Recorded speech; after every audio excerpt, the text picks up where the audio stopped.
আপুনি যদি অৰুণোদয় আঁচনি হিতাধিকাৰী হয় এই ভিডিঅ'টো আপোনাৰ বাবে খুবেই ইম্পৰ্টেণ্ট।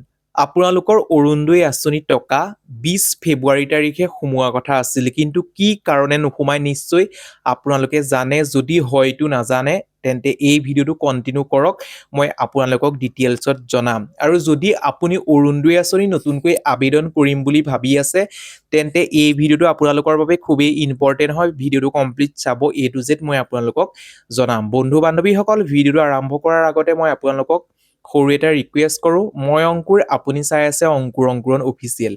যদি আমাৰ ইউটিউব চেনেলটোলৈ পোনপ্ৰথমবাৰৰ বাবে ভিজিট কৰিছে তেন্তে প্লিজ আমাৰ ইউটিউব চেনেলটো ছাবস্ক্ৰাইব কৰি কাষতে থকা বেল বটনটো প্ৰেছ কৰি অল অপশ্যনটো ক্লিক কৰিবলৈ নাপাহৰিব।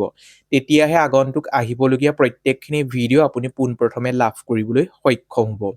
তেন্তে আহক আমি অলপো পলম নকৰি ভিডিঅ'টোৰ ফালে আগবাঢ়োঁ।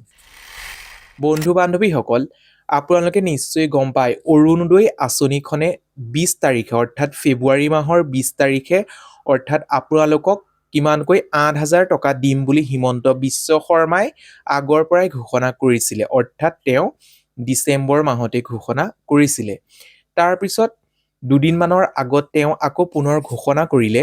কি বুলি ঘোষণা কৰিলে? আপোনালোকক 20 ফেব্ৰুৱাৰী তাৰিখে 8,000 টকা আপোনালোকক প্ৰদান নকৰে। মাৰ্চ মাহৰ 10 তাৰিখে আপোনালোকক প্ৰদান কৰিব কিমানকৈ টকা? 9,000 টকা প্ৰদান কৰিব, অৰ্থাৎ আপোনালোকক আৰু 1,000 টকা দি দিলে। এতিয়া আপোনালোকে তাত লিষ্টত নাম আছে নাই বা আপোনাৰ নামটো আঁচনিখনত অন্তৰ্ভুক্ত হৈ আছে নাই, বহুতে কমেণ্ট কৰে। আপোনালোকে লিষ্টত নাম আছে নাই, অন্তৰ্ভুক্ত হৈ আছে নাই, সেইখিনি আপোনালোকে একো চাব নালাগে। নিশ্চয় আগতে যেনেকৈ আপোনালোকৰ একাউণ্টত টকা কণ্টিনিউ সোমাইছিলে তেনেদৰে আকৌ পুনৰ আপোনালোকৰ মাৰ্চ মাহৰ 10 তাৰিখে তেনেকৈ আপোনাৰ একাউণ্টত টকাখিনি সোমাব। নিশ্চয় আপুনি বুজি পালে, চিন্তা কৰাৰ কোনো প্ৰয়োজন নাই। মাত্ৰ আপুনি এটা কাম কৰিব লাগিব, আপুনি নিজৰ আধাৰ কাৰ্ডটো বেংকৰ লগত লিংক কৰি ৰাখক। তাৰপিছত আপোনাৰ যদি কিবা KYC লাগি আছে, KYC আপডেট কৰি ৰাখক বেংকত। নিশ্চয় আপুনি জানিলে।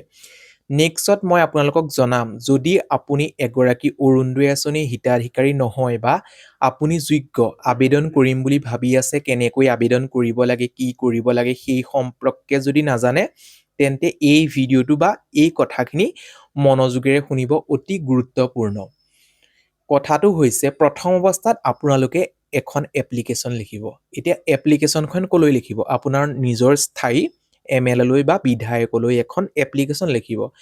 এপ্লিকেশ্যন লেখাৰ পিছত তাত বিষয়টো নিশ্চয় আপুনি অৰুণোদয়ৰ বাবে যোগ্য এগৰাকী মহিলা বা তেনেকৈ দৰিদ্ৰ সীমাৰেখাৰ তেনেদৰে সুন্দৰকৈ দিব, গোটেই ডিটেইলছ দিব। দি পেলাই আপুনি কি কৰিব? নিজৰ যি ভোট সমিতি আছে, নিশ্চয় আপোনাৰ ভোট সমিতি আছে বা ভোট সমিতি নহবা গাঁও পঞ্চায়তৰ সভাপতি ছেক্ৰেটৰীৰ পৰা চহী কৰি পেলাই আপুনি তাত জমা দিব, বিধায়কৰ অফিচত জমা দিব। লগত লৈ যাব লাগিব আপোনাৰ নিজৰ ডকুমেণ্টছখিনি, বেংক পাছবুক, আধাৰ কাৰ্ড, ভোটাৰ কাৰ্ড, এইখিনি লগত নিব লাগিব বা জেৰক্স কৰি গাঁঠি দিব লাগিব। গাঁঠি দিয়াৰ পিছত তাত জমা দিব। জমা দিয়াৰ পাছত মাৰ্চ মাহত যেতিয়া বাকীখিনি মহিলাক টকা প্ৰদান কৰিব, তেওঁলোকৰ একাউণ্টত সোমাব।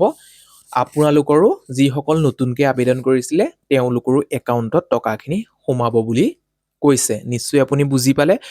প্ৰত্যেক ডিষ্ট্ৰিক্টতে নতুনকৈ 2,000-3,000 অৰুণোদয় আঁচনিৰ মহিলা অন্তৰ্ভুক্ত কৰি ৰাখিছে। সেইবাবে আপুনিও তেনেকুৱা কৰিব, কণ্টিনিউ পাবৰ বাবে সক্ষম হ'ব। ইয়াৰ মাজতো যদি প্ৰশ্ন ৰৈ আছে কমেণ্ট কৰক, মই আপোনালোকক যিমান পাৰোঁ সিমান সহায় কৰিবলৈ যত্ন কৰিম। এতিয়া নেক্সটত মই আলোচনা কৰিম, বহুতো বন্ধু বান্ধৱীয়ে কমেণ্টৰ মাধ্যমেৰে কমেণ্ট কৰি সুধি থাকে PM কিষাণৰ আঁচনিৰ যি 22 নং কিস্তিৰ ধন কেতিয়াকৈ তেওঁলোকৰ একাউণ্টত সোমাব। 22 নং কিস্তিৰ ধন লাভ কৰিবলৈ আপুনি পোনপ্ৰথমে কৰিব লাগিব আপোনাৰ KYC আপডেট বা eKYC, আপোনাৰ কিবা লেণ্ড ৰেকৰ্ড খেলি মেলি হৈ আছে নি সেইখিনি চাব লাগিব।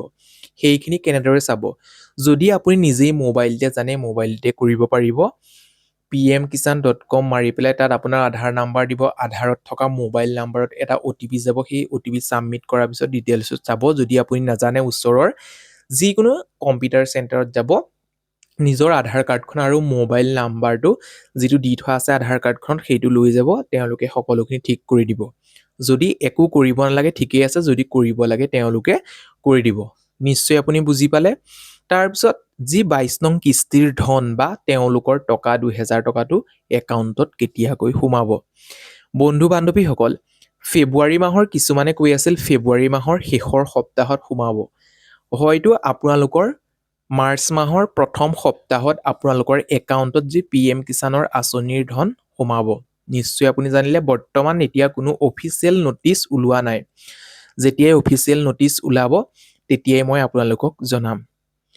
বন্ধু বান্ধৱীসকল, এই ভিডিঅ'টোত এই সৰু ইনফৰমেশ্যন দুটামান দিবৰ বাবে যত্ন কৰিলোঁ। যদি ভিডিঅ'টোৰ জৰিয়তে উপকৃত হৈছোঁ বুলি ভাবিছে, ভিডিঅ'টো চাই ভাল পাইছে, তেন্তে প্লিজ এটা লাইক কৰি দিব আৰু এতিয়ালৈকে যদি আমাৰ ইউটিউব চেনেলটো ছাবস্ক্ৰাইব কৰা নাই, ছাবস্ক্ৰাইব কৰাৰ লগতে কাষতে থকা বেল বটনটো প্ৰেছ কৰি অল অপশ্যনটো ক্লিক কৰিবলৈ নাপাহৰিব। আজিলৈ ভিডিঅ'টো ইমানেই। আকৌ পুনৰ নতুন এটা ভিডিঅ'ত লগ পোৱাৰ আশাৰে ধন্যবাদ।